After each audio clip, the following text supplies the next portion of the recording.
वर्णानामर्थसङ्घानां रसानां छन्दसामपि मङ्गलानां च कर्तारो वन्दे वाणीविनायकौ।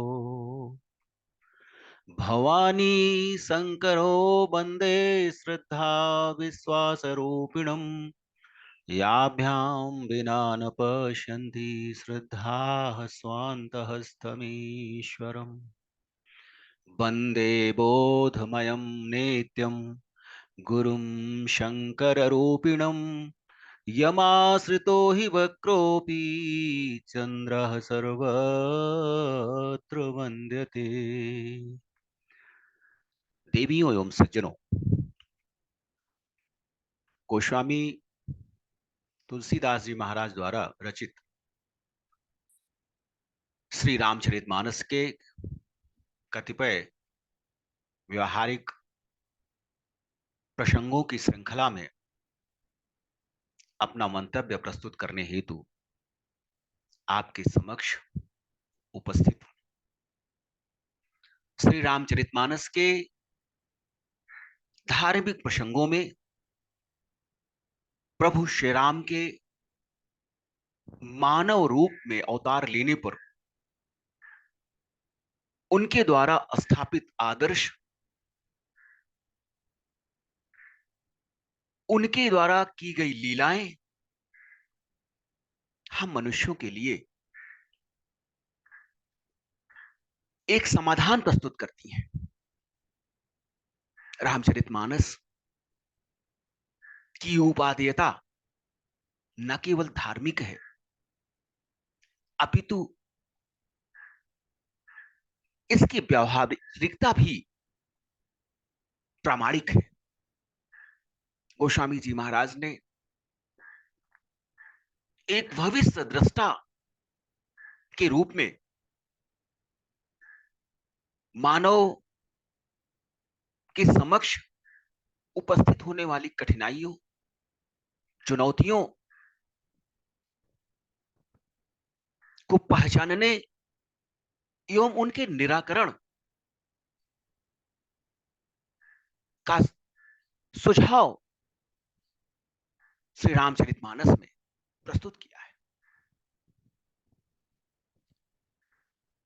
श्री रामचरितमानस में मनुष्य के अनेकों विकारों का वर्णन किया गया है, जिस प्रकार से माया, मोह मनुष्य के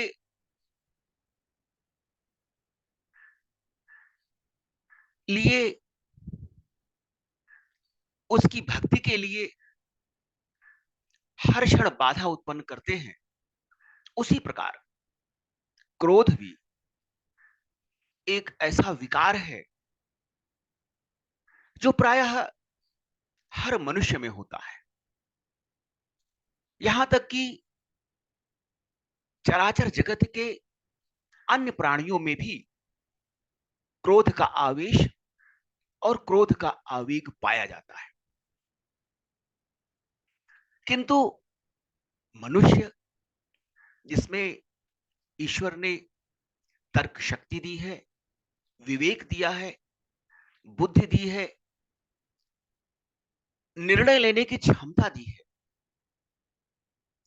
यदि वह मनुष्य क्रोध के वशीभूत हो जाता है और क्रोध में अनुचित आचरण करने लगता है, तो यह स्थिति मानव मात्र के लिए, मानवता के लिए एक कठिन चुनौती प्रस्तुत करती है। वास्तव में माया का एक भयावह स्वरूप क्रोध होता है, जिसके वशीभूत होकर मनुष्य अनेकों पाप कर्म कर डालता है। वास्तव में क्रोध पाप का मूल है। क्रोध से होने वाले रासायनिक परिवर्तनों में मनुष्य में विवेक, ज्ञान, बुद्धि, तर्क इत्यादि का समन हो जाता है। क्रोध के वशीभूत होने पर हमारा शारीरिक, आत्मिक व मानसिक क्षरण होने लगता है। वस्तुतः क्रोध एक मानसिक बीमारी की भांति शरीर को नष्ट करने में महती भूमिका का निर्वहन करता है। गोस्वामी जी महाराज ने इस प्रसंग को परशुराम जी, जो स्वयं परब्रह्म परमेश्वर के अवतार हैं, प्रभु श्री राम द्वारा जनक जी द्वारा आहूत धनुष यज्ञ में उस धनुष को तोड़ देने पर परशुराम जी का क्रोध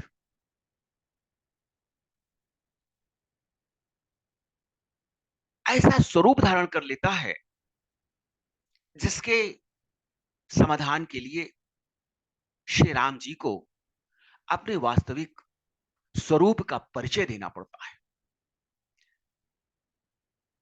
प्रसंगवश गोस्वामी जी महाराज लिखते हैं,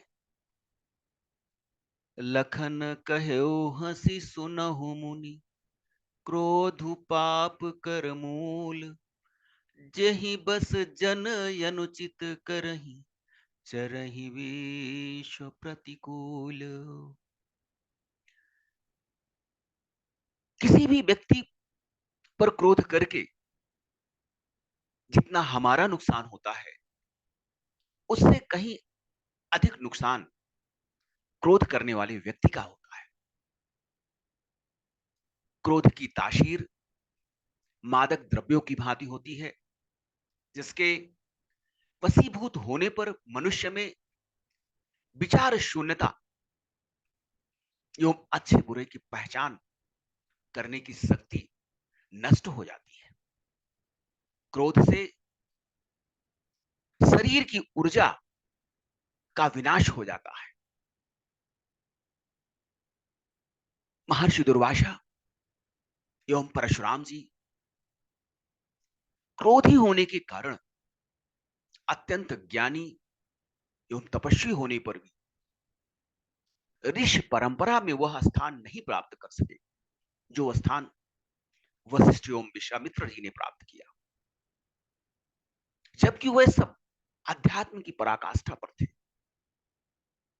श्री राम जी द्वारा सीता के स्वयंवर में शिव जी का धनुष भंग करने पर परशुराम जी अत्यंत क्रोधित हो उठते हैं और उनके क्रोध के समन का यत्न प्रभु श्री राम जी स्वयं ही करते हैं और क्रोध के परिणामों पर शेषावतार लक्ष्मण जी परशुराम जी को सचेत करते हैं। लखन कहो हंसी सुनहु मुनि, क्रोधु पाप कर मूल, जहि बस जन अनुचित करहि, चरहि विश्व प्रतिकूल। परशुराम जी के अत्यंत क्रोधित होकर दुर्वचन कहने पर लक्ष्मण जी हंसते हुए कहते हैं कि हे मुनि, क्रोध पाप का मूल है, जिसके वशीभूत होकर मनुष्य अनेकों अनुचित कार्य कर डालते हैं, जिससे उन्हें विश्व में अपयश का भागी होना पड़ता है। वास्तव में क्रोध वह मानसिक विकार है जो यह सुनिश्चित नहीं कर पाता कि किन कारणों से किसी मनुष्य में क्रोध का आविर्भाव हुआ, और क्रोध के आवेश में प्राणी ऐसे आचरण कर डालता है जो आचरण के पश्चात यह सुनिश्चित ही नहीं हो पाता कि उसके द्वारा ऐसा आचरण क्यों किया गया। क्रोध अहंकार का एक स्वरूप है। जिस मनुष्य में जितना मय विद्यमान है, जितना अहंकार विद्यमान है, जितना मद विद्यमान है, उसी अनुरूप उसमें क्रोध की मात्रा भी विद्यमान होती है। क्रोध न केवल मानसिक क्षरण करता है, अपितु शरीर के अनेक अवयवों को अनाहूत ही, अनावश्यक ही नष्ट विनष्ट करने का यत्न भी करता है। क्रोध से जीवन की गति, जीवन का प्रवाह, जीवन का लय कम होने लगता है और प्राणी में अनेकों प्रकार की समस्याएं उत्पन्न होने लगती हैं। अतः हम सभी को यत्न करके क्रोध पर विजय प्राप्त करने का प्रयास करना चाहिए। जहां तक संभव हो विवेकपूर्ण निर्णय लेने की कोशिश करनी चाहिए। भावावेश में, क्रोध के आवेश में कई बार हमारे द्वारा किए गए कृत्य किसी दूसरे व्यक्ति को अत्यंत पीड़ा पहुंचाते हैं, जो इस सृष्टि के लिए अभिशाप के तुल्य है। परब्रह्म परमेश्वर ने मनुष्य को मनुष्य बने रहने के लिए अनेक शारीरिक व मानसिक विकारों के परित्याग का श्रीमद् भागवत गीता में भी उपदेश दिया है। विकारों का परित्याग एक सहज प्रक्रिया नहीं है, यह अनवरत चलायमान प्रक्रिया है और हम सभी मनुष्यों को यत्न करके अपने शरीर में उद्भूत विकारों का समापन का प्रयास करना चाहिए।